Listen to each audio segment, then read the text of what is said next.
Welcome back, guys, and in today's show we have some exciting updates from the top Olympians. We're going to start the show off with an update from Derek Lunsford, who is 11 weeks out from Olympia. Looking at Derek, what can I say? For 11 weeks out, he looks right on the money, as Derek would be expected. After beating Samson and Nick Walker, he has to see himself as the favourite going into the Olympia, guys. Yes, it was a robbery at the Pittsburgh Pro, but still, it was still close. He beat the best Nick Walker ever, so he has to see himself as favourite going into the Olympia. He looks full from the front and he looks full from the back, guys. Looking at him at the Arnold Classic, this is the best Derek that we've ever seen. And I'm sure him and Chris Aceto will be looking to replicate this look. Maybe slightly fuller, but guys, the conditioning was right on the money. And when he went against Samson, he was just absolutely exposing Samson, especially from the back. You can see the detail from the glutes and the hamstring, guys. This is why Samson has to dig deep. And this is why I feel that Samson will not win the Olympia, because I've never seen Samson come in absolutely peeled. Yet going against Nick Walker, this is not Samson. Nick Walker brings the size of Samson, yet he brings conditioning like Hadi. And this is why Nick Walker's going to have to be off, because there's no metric in bodybuilding that Derek beats and on Nick Walker, and we're going to see the best Nick Walker that we've ever seen. And this is why Derek, I feel, will not win the Olympia, because everyone else is going to be better. Nick Walker's going to be the best we've ever seen him. And as you can see, guys, from the back even, which is Derek's strong point, there is no bodybuilding metric in which Derek defeats Nick Walker. This is why I can't see Derek getting any higher than third. And speaking of the mutant Nick Walker, he is also just under 11 weeks out, and he's sitting around 290 pounds, which suggests he will be hitting the Olympia at no less than 270, guys. He's going to be an absolute freak. His conditioning is far ahead of Derek, and for this reason, Nick has confirmed that he will be doing another show. But I don't know, guys. What do you think? Obviously, the Tampa Pro is this weekend. Obviously, he's not doing that. But I wonder if he's going to do France like Samson did last year, 2 weeks before the Olympia. Nick could win any show at 85%. He doesn't need to be 100%. He could beat most guys on the tour, on the IFBB circuit at 85%. I'm sure of that. And I would like to see him compete abroad, because Nick, if he's going to win the Olympia, he's going to have to travel. He's going to have to be an ambassador. Nick Walker takes raw, unedited pictures, and that's why I love Nick Walker, guys. He doesn't start putting his makeup on like Regan Grimes. He doesn't take a million selfies and put filters on them like Crezo. Nick just takes them, but when we see him on video and when we see him on stage, guys, he just blows minds, because he's one of those bodybuilders that looks even better when he steps on stage. I am so excited to see Nick, guys. But which show do you think that he could possibly do? The Prague Pro is after the Olympia, but he's in condition now. So the only show I think is France. What do you guys think? Let me know in the comments.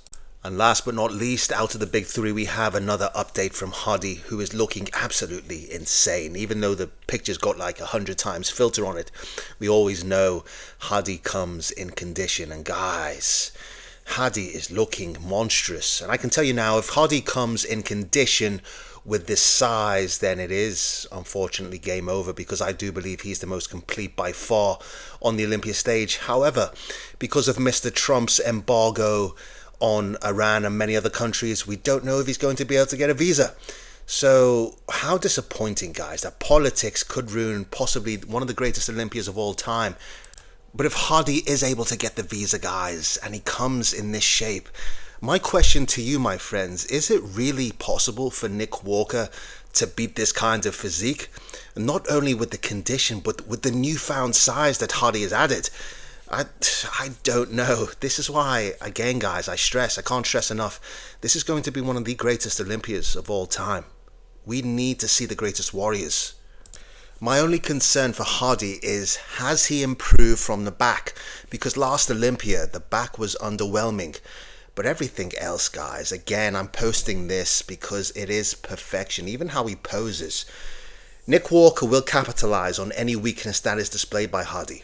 And again, that is why I stand by the fact that Nick Walker will be 2025 Mr. Olympia.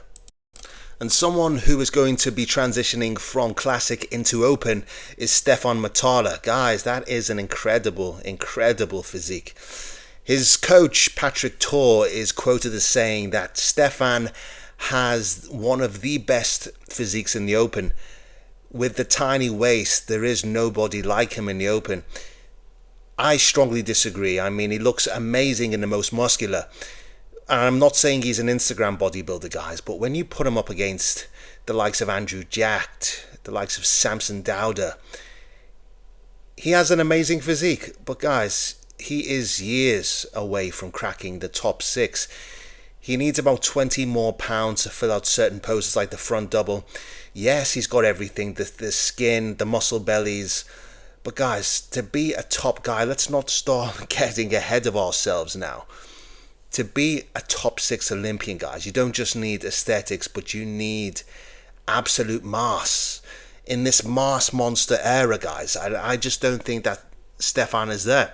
Will he be a top Olympian in years to come? Absolutely.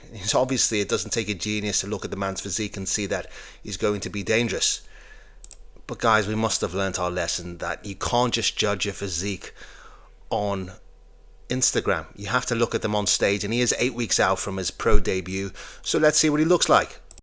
And last but not least, let's talk about Logan Franklin for 1 second, guys. Logan Franklin for me is the most underrated pound for pound bodybuilder on the planet. He is the embodiment of what a classic physique should be, and for me, every show he's overlooked.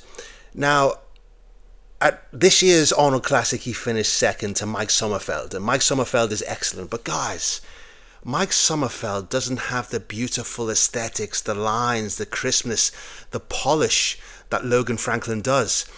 Classic physique isn't about gargantuan size, and I feel like a lot of the classic physique competitors, even though as excellent as they are, guys, they are not classic. They're just like 2-on-2 guys or open guys. They don't have the lines, the silhouette, the posing that someone like this guy does. This is flawless. Let me know what you think, guys. I think Logan should be the embodiment and the pinnacle of what a classic physique should be. But let me know what you think. Is Logan's physique desirable? Is this what you think classic should be? And do you not think that classic physique has lost its art? I don't want to see guys that are conditioned out of their eyeballs. I want to see golden era. That's the standard I want to see, and I just think that in essence it's been lost. But let me know what you think, guys, and if you haven't already, like, subscribe, and I'll see you soon.